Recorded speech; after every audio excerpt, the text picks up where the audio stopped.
Yustaratu qaunul khutbati bil arabiyah, apakah disyaratkan ya khutbah Jumat itu dengan bahasa Arab? Fihi tariqani. Ini ada dua jalan tuh. Asahuhuma wa bihi qatul jumhuri yustaratu li'annahu dzikrun mafrudun.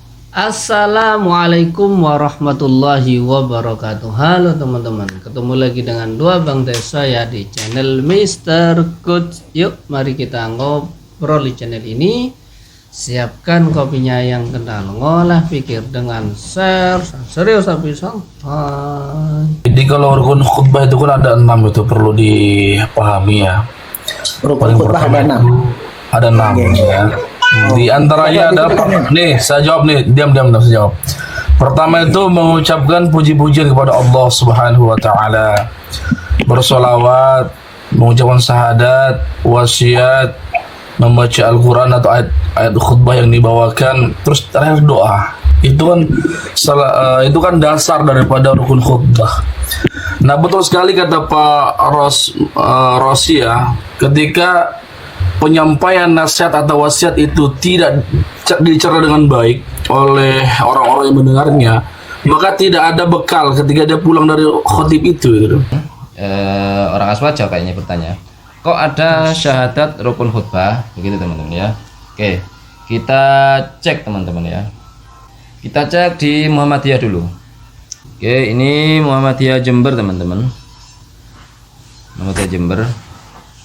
Rukun khutbah Jumat berdasarkan hadis-hadis sahih yang dipedomani oleh Majelis Tarjih dan terangkum dalam Himpunan Putusan Tarjih Muhammadiyah, terdapat beberapa rukun khutbah Jumat yang tidak boleh ditinggalkan, antara lain ya, 1 membaca tahmid tuh ya, kemudian yang kedua membaca tasyahud atau syahadat tuh.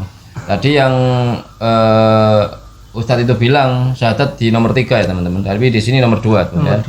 Kemudian yang nomor 3 baru tuh membaca sholawat ya, tadi kebalik, sholawatnya nomor 2. Kemudian nomor 4 memberikan wasiat bertakwa ya. Kemudian nomor 5 membaca sebagian atau beberapa ayat Al-Quran, dan yang keenam mendoakan, menutup doa dengan mendoakan kaum muslimin ya. Ini dari Muhammadiyah ya.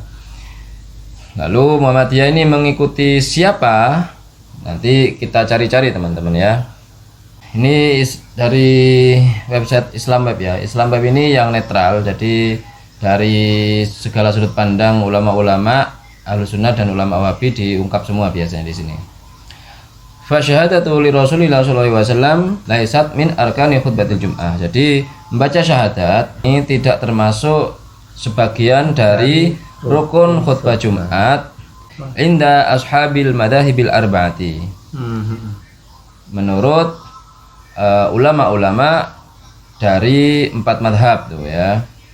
Qala an-Nawawi fil Majmu' ba'da dzikrihi arkanal khutbatil Jum'ati inda Syafi'iyah ya.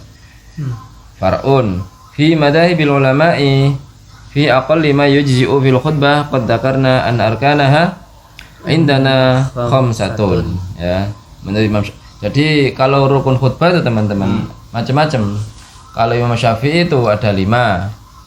Kalau di Hanafi 1 sudah cukup, ada yang 1 sudah cukup. Macam waqad ikhtara Syekhul Islam Ibnu Taimiyah dzikra syahadati lin Nabi sallallahu alaihi wasallam bi risalati fi khutbatil Jum'ah haitsu qala fi Majmu'il Fatawa. Jadi Muhammadiyah di sini mengikuti pendapatnya Ibnu Taimiyah teman-teman ya, yang menjadikan syahadat ini sebagai rukun dari khutbah Jumat ya. Rosi ya, ketika penyampaian nasihat atau wasiat itu tidak dicerna dengan baik oleh orang-orang yang mendengarnya, maka tidak ada bekal ketika dia pulang dari khotib itu gitu. Maka kita sudah seharusnya sudah dewasa lah terkait hal ini. Dan apakah rukun khutbah itu 6 wajib dalam bahasa Indonesia atau bahasa Arab? Dalam hadis Imam Bukhari ketika Nabi itu berkhutbah, saya baca lafadznya Nabi saja, pembukaan khutbah. Ada juga teks yang saya baca, memang kalau Ibnu Taimiyah itu berpendapat bahwasanya rukun khutbah Jumat itu memang ada 6 bos. Jadi mengikuti Ibnu Taimiyah ya. Nah, di sini perdebatannya yang diperdebatkan adalah kenapa harus bahasa Arab terus loh? Kenapa harus full bahasa Arab? Padahal itu tempat berkumpulnya kaum muslimin waktu itu. Kesempatan terbaik untuk kita untuk menyampaikan pesan-pesan agama tuh, ya, agar mereka pulang dari sholat Jumat itu mendapatkan ilmu gitu. Kalau bahasa Arab tuh cuma aplung-aplung mereka nggak ngerti, gitu bos ya. Oke. Sebenarnya Ustadz tadi entah dari mana itu ya, dari Wahabi mungkin ya, berbicara kayak gitu. Sebenarnya pendapat Ustadz ini, perdebatan ini membantah statement Ustadz itu sendiri yang mengatakan bahwasanya kita sebenarnya harus dewasa, nggak usah meributkan hal-hal seperti itu. Maksudnya baca teks, referensinya dibacakan, arahnya sudah tahu, kita ini sudah sama-sama nyantri katanya. Kita yang dibahas di sini pemahamannya saja. Intinya pembahasan ini di mana sekarang tuh? Yang dibahas di sini kenapa bahasa Indonesia, kenapa nggak bahasa Indonesia saja? Sebenarnya dia berpendapat seperti itu juga kurang dewasa. Kenapa dia malah mempersoalkan hal itu gitu loh bos ya. Sedangkan dia sendiri tadi tidak menyampaikan qaul ulama yang melarang khutbah Jumat itu memakai bahasa Arab secara full ya. Baik Ustadz itu tadi atau Ustadz Zul Al-Maduri tadi juga tidak membawakan referensi yang melarang bahwasanya khutbah Jumat itu memakai bahasa Arab secara full, dilarang, nggak ada referensinya teman-teman ya. Oke, karena masih ada di NU ini orang-orang yang melakukan khutbah Jumat itu dengan bahasa Arab secara full ya, maka kita akan cari saja pendapat-pendapat ulama apakah itu dilarang gitu bos ya. Memakai bahasa Arab full karena umatnya nggak paham kan gitu bos ya. Kita cek aja. Qad dhahaba jumhuru ahli ilmi ila istirati qaunil khutbati bil arabiyyah. Walau kana al-musallun kulluhum ajaman. Jumhur ahli ilmu, jumhurul ulama malah mensyaratkan memang adanya khutbah Jumat itu dengan bahasa Arab tuh. Walaupun jamaahnya ini semuanya ajam, bukan bahasa Arab, la yarifuna al-arabiyyah, tidak ngerti bahasa Arab tuh. Ya, padhalika li anna qira'ataha ala dzalika nahwi amrun ta'budiyun ya. Karena pembacaan khutbah Jumat dengan bahasa Arab itu termasuk perkara ubudiyah. Jadi bukan nilai plus paham atau enggak pahamnya gitu bos ya. Jadi mendengarkan khutbah dengan bahasa Arab saja walaupun enggak paham itu sudah terhitung pahala ibadah begitu. Jadi bukan soal paham atau enggak pahamnya, tapi di sini soal ibadah. Itu bos ya. Sebagaimana ya sama saja banyak kok orang-orang yang melakukan sholat itu enggak ngerti dengan arti bacaannya. Kan gitu bos ya. Iya. Ya kan? Ya, kan khutbah ini kan rukun Jumat. Ya, harus kan gitu. Bahasa Arab ya. Jadi nggak masalah orang paham apa enggak, orang itu ibadah kan gitu. Sama orang kayak manasik haji atau ibadah-ibadah yang lainnya pakai bahasa Arab, banyak orang-orang ajam yang nggak paham artinya. Yang penting mereka sudah melakukan ibadah kan gitu aja kan ya. Seperti itu teman-teman ya. Kemudian qala Nawawi fil Majmu' far'un. Hal yustaratu qaunul khutbati bil arabiyyah? Apakah disyaratkan ya khutbah Jumat itu dengan bahasa Arab? Fihi tariqani. Ini ada dua jalan tuh. Asahuhuma wa bihi qat'ul jumhuri yustaratu li'annahu dzikrun mafrudun.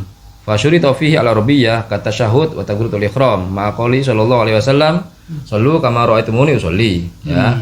Yang pendapat pertama tuh ya, yang lebih asoh ini menukil dari jumhurul ulama bahwasanya memang disyaratkan pakai bahasa Arab ya, karena li'annahu dzikrun mafrudun fa syurita fihi al-arabiyyah kata syahud wa takbiratul ihram.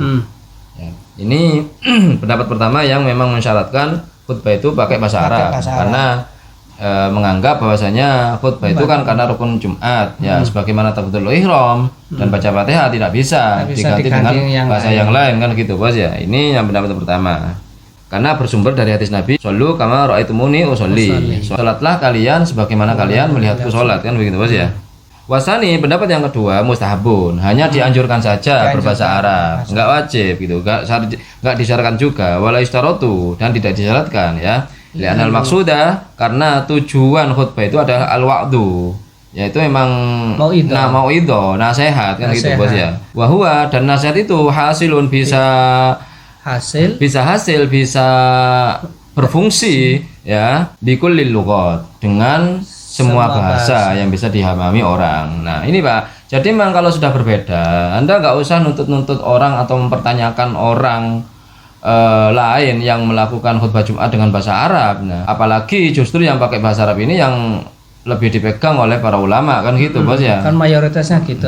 Mayoritas gitu ya kan. Jadi ngapain Anda mempersoalkan atau malah mempertanyakan orang-orang yang khutbah Jumat dengan pakai bahasa Arab ini, mempertanyakan kenapa bahasa Arab? Kan orang-orangnya malah nggak paham, nggak dapat ilmu, nggak dapat apa segala macam lah ya menurut pengertian Anda. Di sini ulama sudah berbeda pendapat, jadi Anda harus bersikap dewasa. Anda tidak bisa, tidak boleh menuntut orang lain bersikap dewasa dengan harus menghargai pendapat Anda, sedangkan Anda sendiri mempertanyakan pendapat orang lain tuh, dan harus bisa memuaskan logika Anda. Itu saja obrolan hari ini, mudah-mudahan bermanfaat, mudah-mudahan mencerahkan, dan mudah-mudahan kita bisa bersikap bijak lagi. Ma asabaka min hasanatin faminallah wa ma asabaka min sayyiatin famin nafsik. Yang baik-baik semuanya datang dari Allah, yang jelek-jelek datang dari kami. Mohon maaf. Wa akhirul kalam, assalamualaikum warahmatullahi wabarakatuh. Waalaikumsalam.